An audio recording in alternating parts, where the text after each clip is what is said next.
word of the Lord spoke to me again, saying, "Take a vow of total silence, less than 2 days, morning to evening." And so, I took an oath, dedicating my voice to the Lord to walk in silence for 2 days, morning to evening. On the first day, being distracted by earthly things and the work of my hands, I spoke a careless, unguarded word.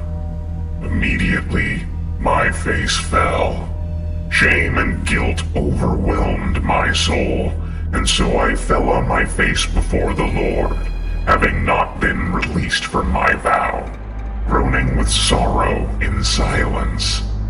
The word of the Lord came to me again. "Peace. I have seen your affliction in spirit, how you have repented with your face to the ground before me. Now, resolve to do right by your vow, for I have covered over this trespass in my mercy and grace. You shall continue to the appointed end for your vow." So I completed my appointed days. When it was finished, I cried aloud to the Lord, having been in distress that I could not raise my voice in praise and worship of my God. Then the word of the Lord came to me. "Little child, be comforted, for I have covered over your transgressions, and made it as though you have not sinned in my sight. Though you spoke an unguarded and careless word, woe to those who speak in arrogance, boasting as though in their own power. Thus says Yahweh Sabaoth, the Lord of hosts. As you have been silent, so will I silence those who speak in my name, for I have not given my words to them. They have boasted in themselves, speaking in arrogance. So I will take their voice, and they shall prophesy no more.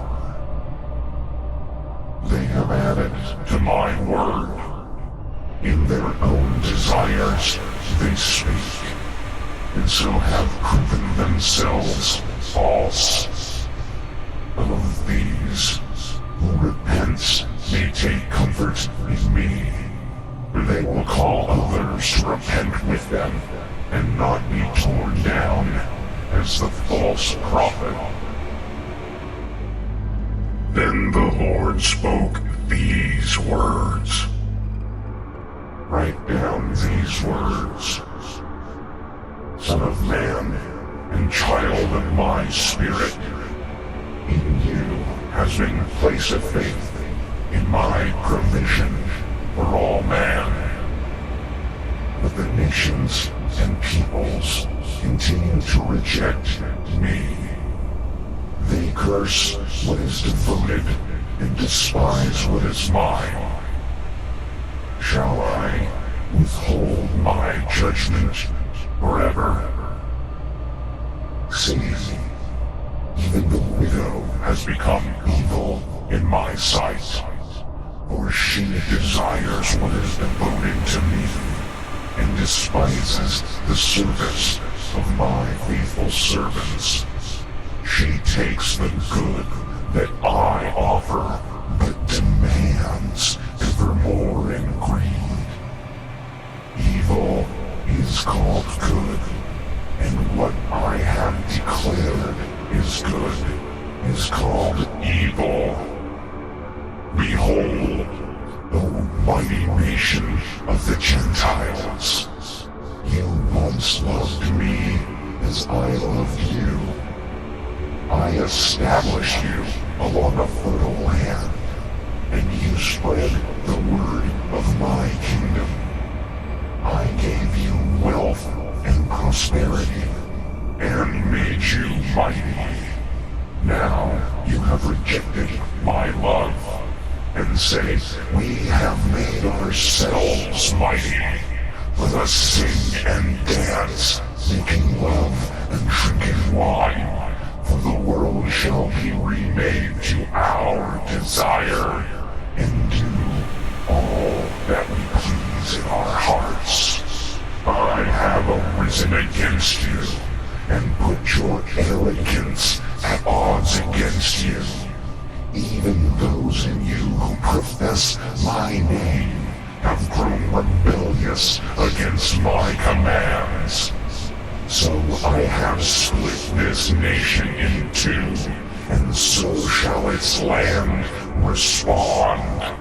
I will make an example in you, O nation.